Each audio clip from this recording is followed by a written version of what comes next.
All right, welcome everyone to a chat on rules. And no better person than Jeff O'Malley. He is the NCAA Men's Basketball Secretary of Rules Editor. We just had a rules meeting, and rules were discussed, of course, at length because rules matter. And there were a lot of hot topics over the course of the regular season and in the NCAA tournament.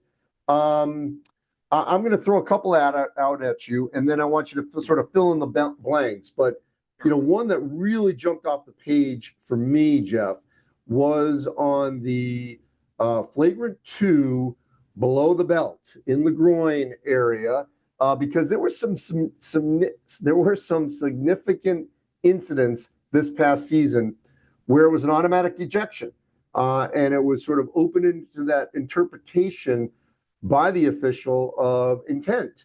There's been a tweak to that, which I know a lot of coaches wanted, that allow for at least a little bit, was it by accident, unfortunately hit, that player in that area. So what transpired with that, and what does it mean going forward?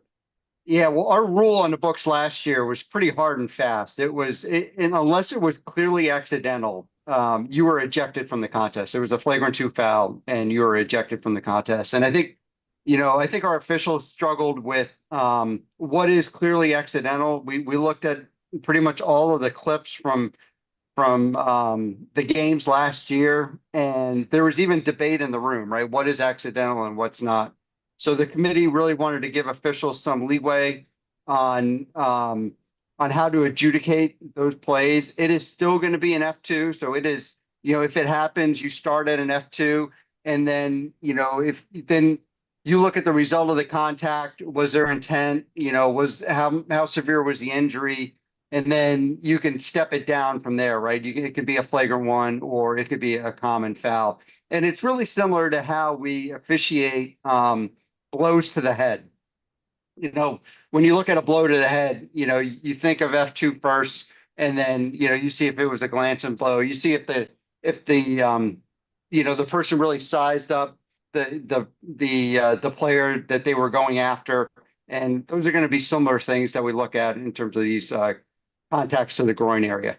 Yeah, because look, obviously, if it was intentional, then you have to be penalized, and an ejection is warranted. But if it was accidental, and we hope, obviously, when this happens, that it mostly is accidental, there should be. It felt like there should be that option to assess a flagrant 1 because of where the contact was, but not eject the player and really change the outcome potentially of the game. All right, replays. That's another hot topic of how replays sometimes slowed the game down. What transpired in terms of discussion about replays? Yeah, well, we were really trying to look at improving the flow of the game, especially in the last 2 minutes. We really felt like our game, grinds to a halt in those last 2 minutes, or could, and really those out of bounds replays are a big culprit of that. So, we kind of listened to everybody, and we instituted a coach's challenge, very similar to what the NBA does. And, the NBA kind of went through this similar cycle with their replay rules, where it was, the officials had a free-for-all at the end of the game, and then, they cleaned it up, and it had to be a challenge situation. So coaches are going to have one challenge. They're going to be able to challenge out of bounds calls, basket interference, goaltending calls, and restricted area calls for secondary defenders. If they get that challenge right, they'll have one more challenge for the remainder of the game. A coach must call a legal timeout in order to do that. So they have to have a timeout on the books. And then if they are right, they are going to get that timeout back. And then in the last 2 minutes of the game, we are going to open it up for officials to go on their own for basket interference, goaltending calls, and restricted area plays, because those plays really don't happen a whole lot, especially at the end of the game. And a lot of times, especially with basket interference, goaltending, you're either awarding points or you're taking points off the board. So we wanted to make sure that those calls were right at the end of the game. So one quick thing. First of all, the challenge call, that's one for the game, not just per half? One for the game. Yeah, one for the game. And if you get it right, you get one more. Okay. And if you don't, that's it. That's it. You're done. Okay. Yep. Still out of bounds last 2 minutes of the half and game, correct? No, you can challenge an out of bounds call at any point during the No, I game. don't mean the challenge. I mean the official. Oh, yeah, the official can go on their own for Yes. only for basket interference, goaltending, or restricted area plays in the last 2 minutes. So out of bounds calls in the last 2 minutes have to be challenged As a challenge, or just any player can do this? as a challenge. The coach has to challenge it. The coach has to call a timeout and immediately challenge the play. All right. So that's a big difference because we see this a lot. We saw this a lot.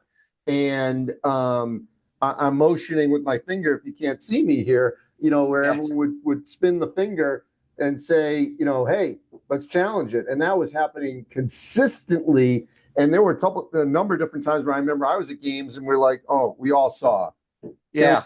whatever team, and we see it on the big board. We don't need to go through this, the dog and pony show here, but you're obligated if someone does that. So now you're saying if the challenge has not been used, any player just can't do that. No, the head coach has to do it. So the head coach has to call a timeout and then immediately challenge the play afterwards. So it cannot be challenged on the floor by a player or by anybody on the bench other than the head coach. Well, that's significant. What do you think of that? Yes.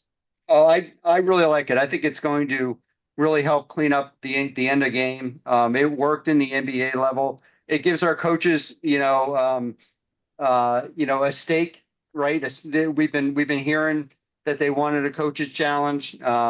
So this gives that to them, and they have control over how they're going to use it. And if they want to use it, if there's a big play at the 12-minute mark, and they want to use it, then they're more than welcome to do it. So it opens it up even further than what it was in the past. But I think it also is going to clean up, some end of game scenarios for us. And also, it allows the hope for these games to be much more in a 2 hour window. Yeah, that is the hope, right? And some of these games, like, they just move along, and we did experiment with some type of coaches challenge in the NIT and the Crown tournament. And the feedback we got, like the NIT, they didn't have one coaches challenge the whole tournament, because it was for out of bounds plays in the last 2 minutes. But even the close game, like the NIT championship game, went into overtime. And they only had one review, I think, from the 4-minute mark down in regulation and in the entire overtime. And it was for, I can't remember what it was. I think it was a timing mistake. But there was only one replay review in that whole time. But then, there's other games, as you know, Andy, where it's a parade to the monitor every out of bounds and all these timeouts and it can really grind. One of the things, just want to make sure this stays the same, is if it's a 2 or a 3, the official can go to the monitor at the next timeout. Is that correct? Yeah, correctable errors, 2 to a 3, those aren't going to change, right? If you don't know who the foul is on, you don't know who the shooter is on, officials can still go check that. So those are not in this challenge type of play. Those are actually going to be under our old rule, which isn't changing for that. Okay. The other thing that I know didn't change, but is sort of floating out there, quarters versus halves. It's definitely a discussion point. We know that men's college basketball is sort of on an island right now. That wasn't always the case, but it is now. So what was the discussion on 4 quarters versus 2 halves for men's college basketball? Yeah, well, we had a lot of discussion about the flow of the game, right? And the challenge play took part of that. We also are going to put in some points of emphasis this year to clean up some of the administration of the game, right? Getting people out of timeout sooner, shooting free throws sooner, putting the ball in play sooner, delay of game tactics, trying to get rid of some of those. And we have rules on the books that we just kind of got lax on a little bit. So we are instituting those points of emphasis. But when we talk about flow of the game, the quarters versus halves that come up and specifically the resetting of fouls, right? Which at the 5, resetting of fouls at the end of each quarter, eliminating the 1-on-1, shooting 2 shots on the 5th foul. So You're talking about team fouls. Team fouls. Yes, team fouls. Yeah, the resetting of team fouls. So and that really had a lot of positive momentum. and the committee realizes that there's hurdles that have to be overcome with the switch from quarter to halves with conferences and with the NCAA with their media partners. And so, we wanted to ask, those conferences and to start those discussions and, report back to us what those hurdles are. And so we can have, a deeper discussion on this and potentially vote on going to quarters here during the next rule cycle. When would that be? Well, right now, it's a 2-year rule cycle, so it would be in 2 years. But with these new governance changes that are coming down the pike for the NCAA, I'm not really sure, what this is going to look like. It may be a year, but right now it's a 2-year window. One other thing, I'm just curious. So we have the traditional 16, 12, 8, 4 media timeouts. I say media, they used to be called, well, actually, they're more TV time, whatever, but they're media timeouts. I'm just curious, was there any discussion of when the media timeout would be within a quarter for television? Well, that's some of the feedback we're looking for, Andy, right? Is how is that going to look, with TV partners? I think the women's game now, they go at the under 5-minute mark in each quarter, and then they double up, the quarter break. I'm not sure if that's going to work for the men's side, but that's something that we need to get feedback on before we make a decision. Yeah, I mean, because obviously there's commercial time that's built in, and also, coaches kind of build that in and have it's sort of, okay, I've got X amount of timeouts. Oh, but I know I've got this media timeout coming up, so I don't want to burn one of my timeouts. So that has factored in over the years into how a coach coaches a game based on those media timeouts, which obviously would change quarters versus halves. Is there anything else that we've left out that happened during the meeting? Probably the other biggest thing is we've changed our continuous motion rule, right? So after a foul is called, when an individual that's fouled that's driving to the basket, excuse me, can continue his shot. Like right now, if the foul occurs before the upward shooting motion, that foul is going to be on the floor and the ball is going to be awarded out of bounds. What we've come to realize is that we are the most restrictive in our continuous motion rule. So when you look at the NBA, even the women, high school and FIBA, the NCAA men's was the most restricted. So we wanted to get a little more liberalized with that, reward offensive plays, let offensive players, finish and put them on the line to score, right? So and I think there was some thinking that we were rewarding bad defensive efforts by taking the ball, putting the ball out of bounds instead of shooting free throws. So we wanted to liberalize that. We thought the NBA model for continuation was a little too generous with 2 full steps after contact. So we went with one. You can complete your pivot, or you can complete the step you're on, and then complete your shot after that. And so that's going to be our new continuous motion rule going into this year.